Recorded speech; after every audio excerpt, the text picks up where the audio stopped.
नमस्कार, जोहार। स्वागत है आप सभी का संकल्प से सिद्धि कार्यक्रम में। दोस्तों, इस कार्यक्रम के माध्यम से हम आपकी मुलाकात ऐसी पर्सनालिटीज से करवाते हैं जिन्होंने अपने जीवन में एक संकल्प लिया था। उस संकल्प को पूरा करने के लिए उनके अंदर एक जुनून आया और उन्होंने उस कार्य को सिद्ध किया। आज इसी क्रम में हम आपकी मुलाकात करवाने जा रहे हैं नोमोएक्स के फाउंडर अभिषेक कुमार महतो जी से। तो अभिषेक जी, बहुत बहुत स्वागत है आपका हमारे कार्यक्रम में। धन्यवाद मुझे दूरदर्शन में इनवाइट करने के लिए। मैं अभिषेक नोमोएक्स का फाउंडर हूँ। प्रोग्राम की शुरुआत करने के साथ अभिषेक जी, क्या आप हमें अपने बारे में बता सकते हैं और साथ ही नोमोएक्स के फाउंडर के तौर पे आपकी स्टार्टअप की जर्नी किस प्रकार से रही, हम जानना चाहेंगे। नोमोएक्स एक क्रिप्टो करेंसी एक्सचेंज है जो मैंने 2022 में स्टार्ट करा था। और मैंने नोमोएक्स इसलिए स्टार्ट किया था क्योंकि क्रिप्टो करेंसी उस टाइम पे बूम कर रहा था। नोमोएक्स के फाउंडर के तौर पे आपकी जर्नी किस प्रकार से रही? नोमोएक्स के फाउंडर के तौर पे मैंने 2022 में 18 साल की उम्र में बेंगलुरु गया और वहाँ खुद की कंपनी स्टार्ट करी।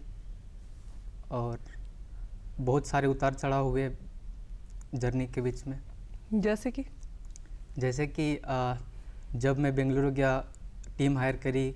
उसके बाद हुआ क्या कि कुछ ही दिन बाद, जैसे कि मैं गया था मार्च में, जुलाई में आरबीआई ने क्रिप्टो को लेकर एक सर्कुलर जारी कर दिया कि 1% टीडीएस लगेगा, जिसकी वजह से पूरा का पूरा क्रिप्टो मार्केट बंद होने के कगार पर गया था इंडिया में। तो क्रिप्टो करेंसी के माध्यम से आप किस प्रकार से लोगों को सर्व कर रहे हैं अपनी इस स्टार्टअप में?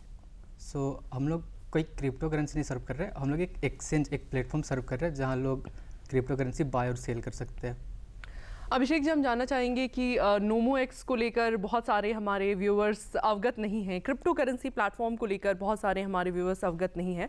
तो इस प्लेटफॉर्म के बारे में आप थोड़ा सा हमारे दर्शकों को बताएं, साथ ही इस प्लेटफॉर्म के माध्यम से आप अपने स्टार्टअप में कैसे सर्व कर रहे हैं वो भी हमें बताएं। जैसे कि आपने पूछा क्रिप्टो करेंसी और बिटकॉइन के बारे में। बिटकॉइन और जो क्रिप्टो करेंसी है वो एक तरीके का डिजिटल एसेट है, जो कि आप बोल सकते हैं इंटरनेट की मनी, जिसके माध्यम से आप कहीं भी किसी को भी आप पैसे ट्रांसफ़र कर सकते हैं बिना किसी मिडिल मैन के इन्वॉल्वमेंट के। यहाँ जो ट्रांजेक्शन्स होती है वो पर्सन टू पर्सन होती है, इसमें कोई भी बैंक या फिर किसी भी अथॉरिटी की ज़रूरत नहीं पड़ती है। तो आज के डिजिटल युग में क्रिप्टो करेंसी और बिटकॉइन क्यों इम्पोर्टेंट है आज के डिजिटल एरा में?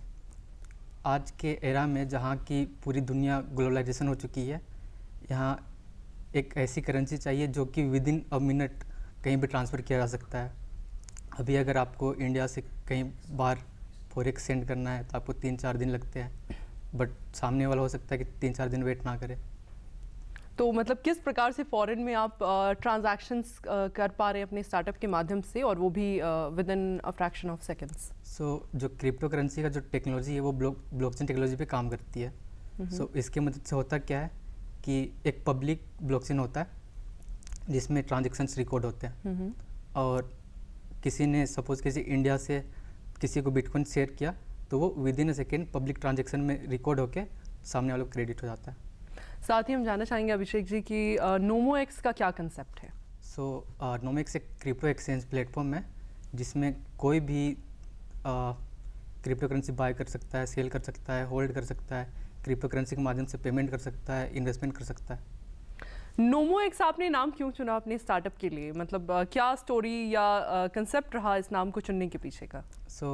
नोमोएक्स का जो आप अगर इसको खंड कीजिएगा तो निकलेगा नो मोर एक्सचेंज। हमारा पूरा एक क्या बोले गाइडलाइन टैगलाइन ये है कि नो मोर एक्सचेंज।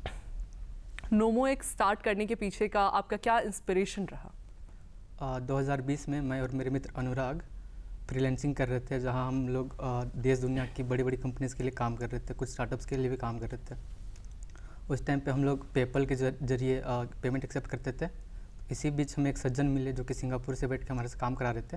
तो उन्होंने कुछ पैसे हमें भेजने के लिए ट्राई करा, बट उनको कुछ प्रॉब्लम आ रही थी। तो उसने मुझे बोला कि क्या मैं आपको बिटकॉइन में पेमेंट कर सकता हूँ? तो मैंने बोला जी आप कर सकते हैं। उस टाइम पे मुझे बिटकॉइन के बारे में उतना आइडिया नहीं था, बट उसने मुझे अराउंड 10,000 का बिटकॉइन शेयर किया था, और उसी टाइम पे मार्केट बूम कर रही थी। मैंने ऐसे उतना ध्यान दिया नहीं था। 2-3 महीने बाद देखा तो वो 10,000, 12-15,000 हो चुका था। अच्छा। मुझे दिलचस्पी आई कि ऐसा क्या चीज़ हुआ कि भाई मेरा 10,000 12,000 हो चुका है। मतलब ये कैसे हुआ? ये मार्केट अप गया था। ये सिर्फ पेमेंट ट्रांजैक्शन के लिए नहीं, बट एक वैल्यू स्टोर ऑफ वैल्यू की तरह भी यूज़ होता है, जिससे इसकी प्राइस अप डाउन होती रहती है।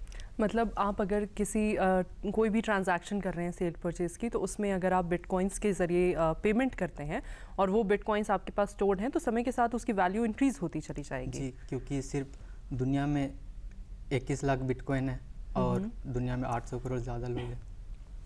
आप बात करें अगर नोमोएक्स को स्टैब्लिश करने की, तो नोमोएक्स को आपने स्टैब्लिश किस प्रकार से किया? अपने स्टार्टअप के माध्यम से।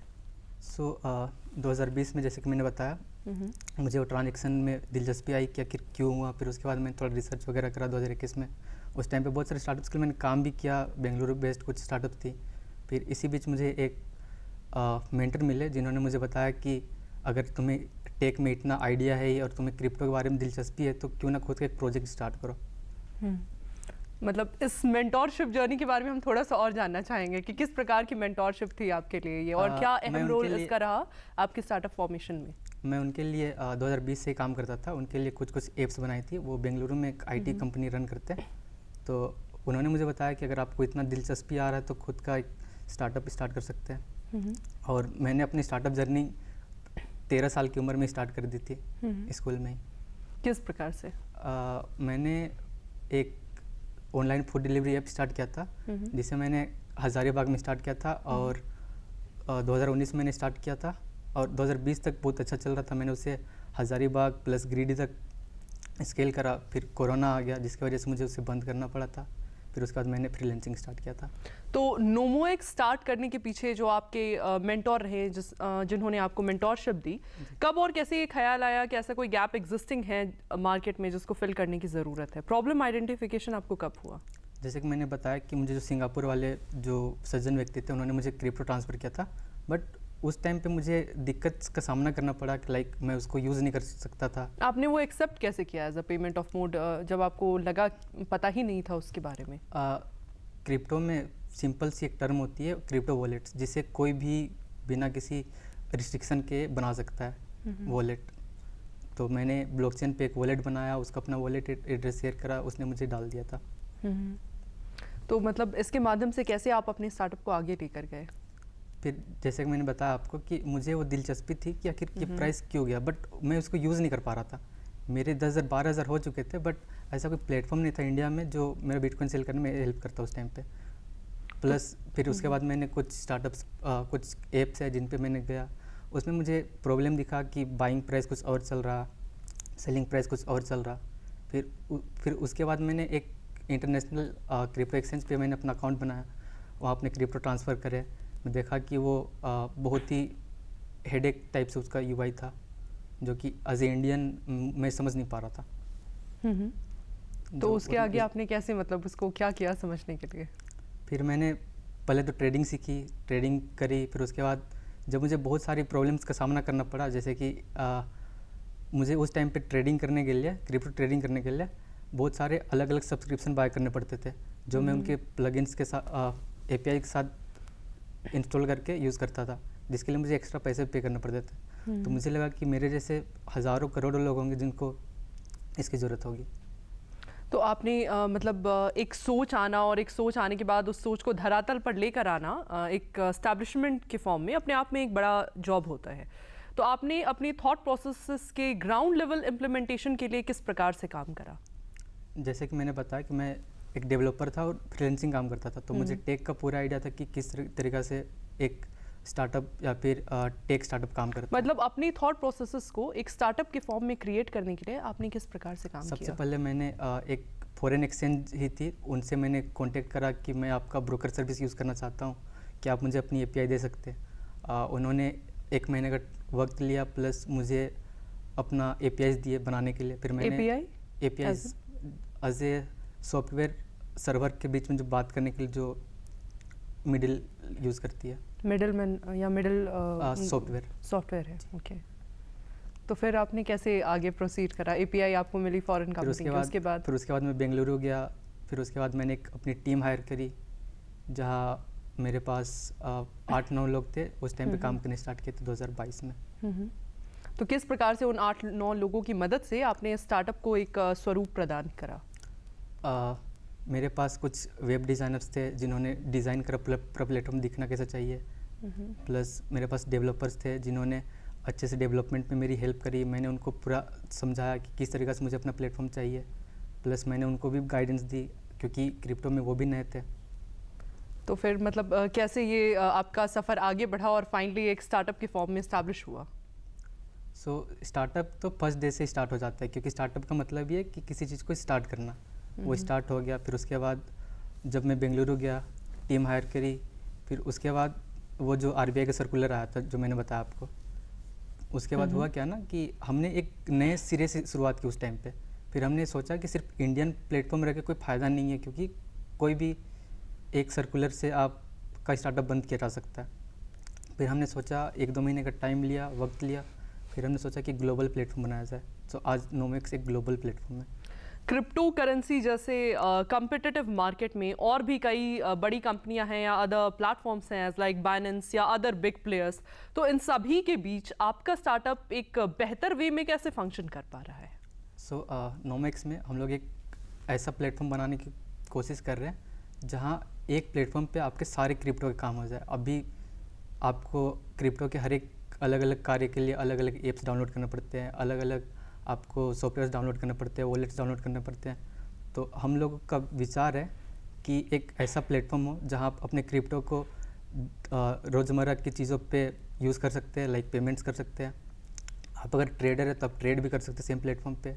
अगर आपको सिर्फ इन्वेस्ट करना है तो सिर्फ इन्वेस्ट भी कर सकते हैं। नोमेक्स लॉन्च करने के दौरान आपने क्या कुछ हर्डल्स फेस करे, हम जानना चाहेंगे, और साथ ही आपने कैसे उन हर्डल्स को एड्रेस करा? सबसे पहला हर्डल तो था कि मुझे बिटकॉइन और क्रिप्टो के बारे में उतना जानकारी नहीं था। तो सबसे पहले मैंने वो सारी जानकारी इकट्ठा करी। फिर उसके बाद रेगुलेटरी इशूज़ थी, जैसे कि आपको पूरा लीगल कंपाइल के साथ जाना पड़ेगा, वरना फिर क्रिप्टो का गलत उपयोग भी किया जाता है।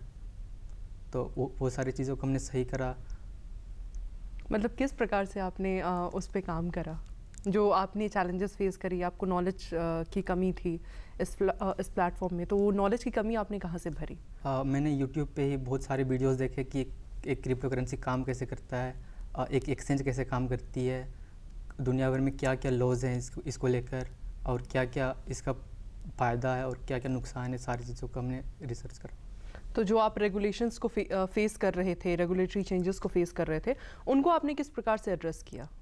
हमने रेगुलेटरी इशू को सॉल्व करने के लिए पोलैंड में अपनी कंपनी रजिस्टर करी और हमने वहाँ क्रिप्टो लाइसेंस लिया, जो कि यूरोपियन यूनियन का लाइसेंस है।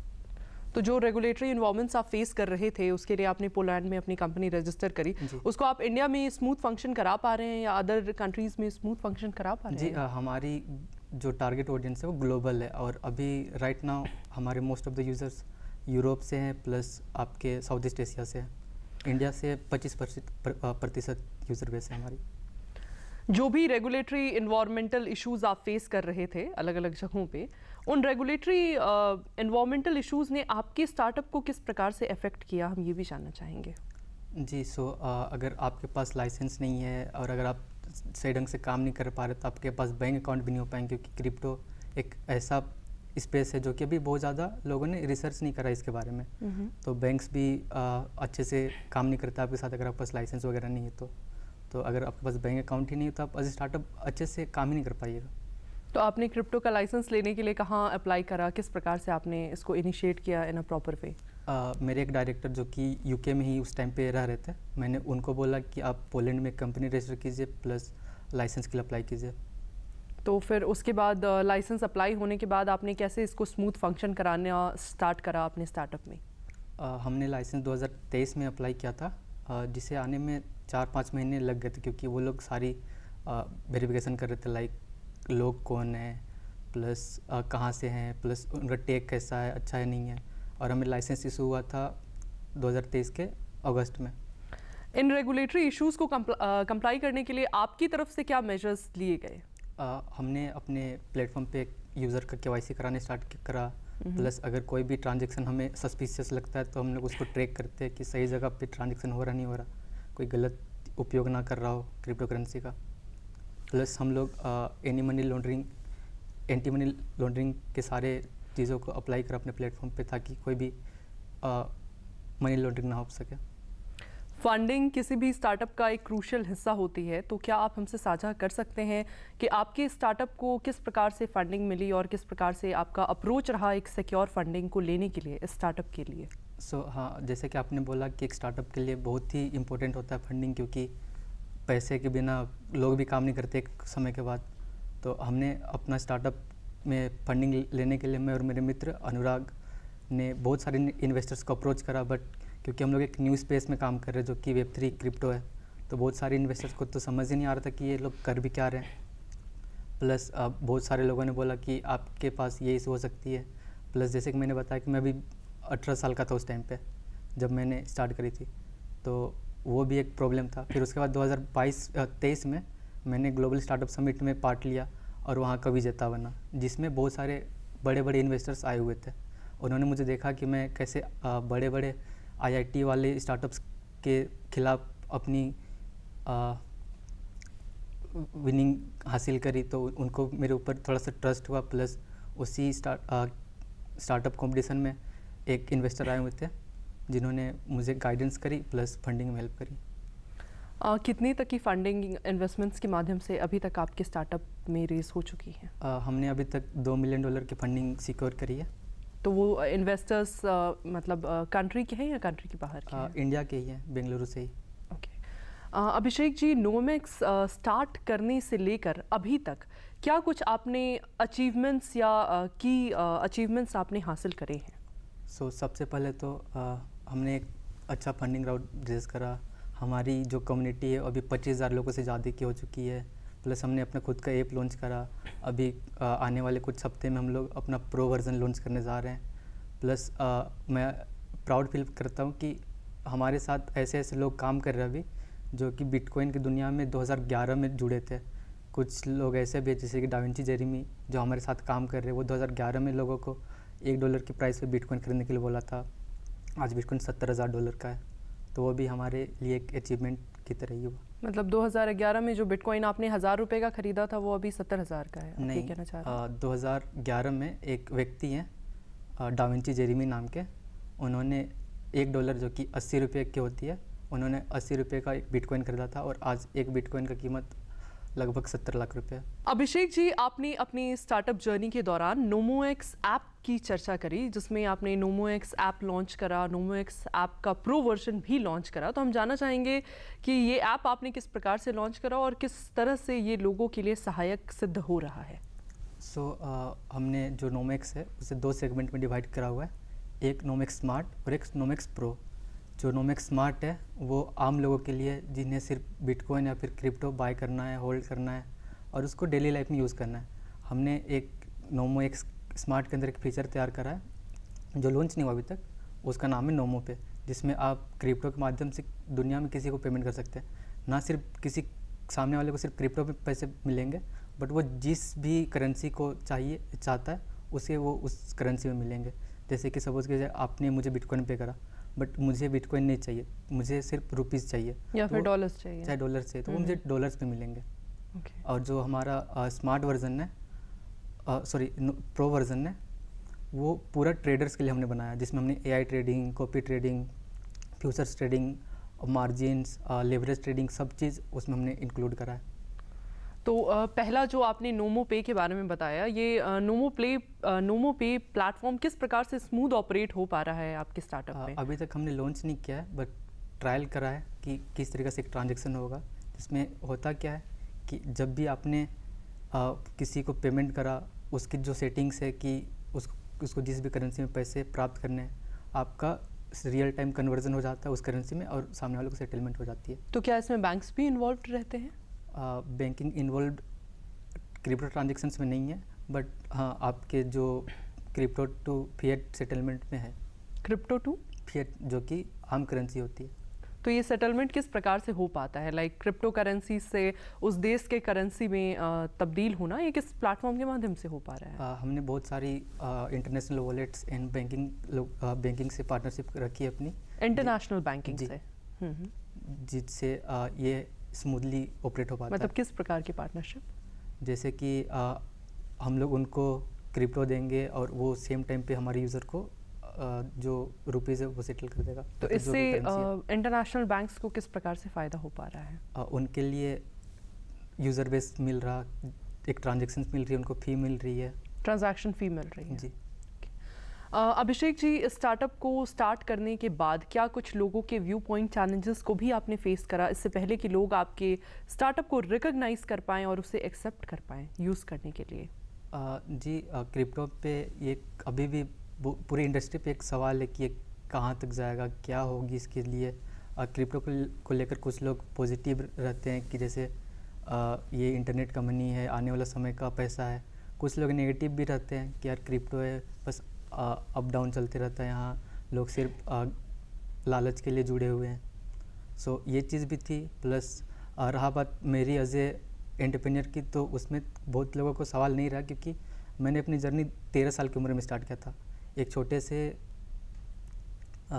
एज में मैंने स्टार्ट किया था एक ऑनलाइन गिफ्ट स्टोर, एक ऑनलाइन गिफ्ट स्टोर स्टार्ट करा था।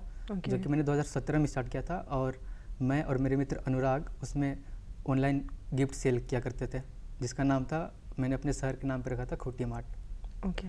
प्लस उसके बाद 2018-19 में मैंने एक फूड डिलीवरी ऐप स्टार्ट करा, जिसे मैंने 2-3 अलग अलग शहरों पे स्केल भी किया। तो किसी को मेरे लीडरशिप या फिर मेरे टैलेंट पे तो कमी नहीं लगी, बट जिस इंडस्ट्री में मैं काम कर रहा हूँ, जो कि वेब3 और क्रिप्टो की इंडस्ट्री है, वो अभी इंडिया या फिर ग्लोबल में ही ज़्यादा लोगों ने इस पर रिसर्च नहीं करा है।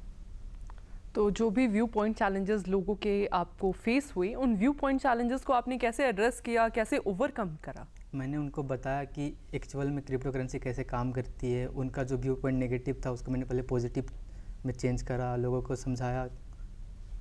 आपकी रेवेन्यू जनरेशन मॉडल्स कौन कौन से हैं स्टार्टअप को चलाने के लिए? जी, सबसे पहले जैसे कि मैंने बताया कि हम लोग एक्सचेंज है, तो हम लोग एक फ़ी चार्ज करते हैं।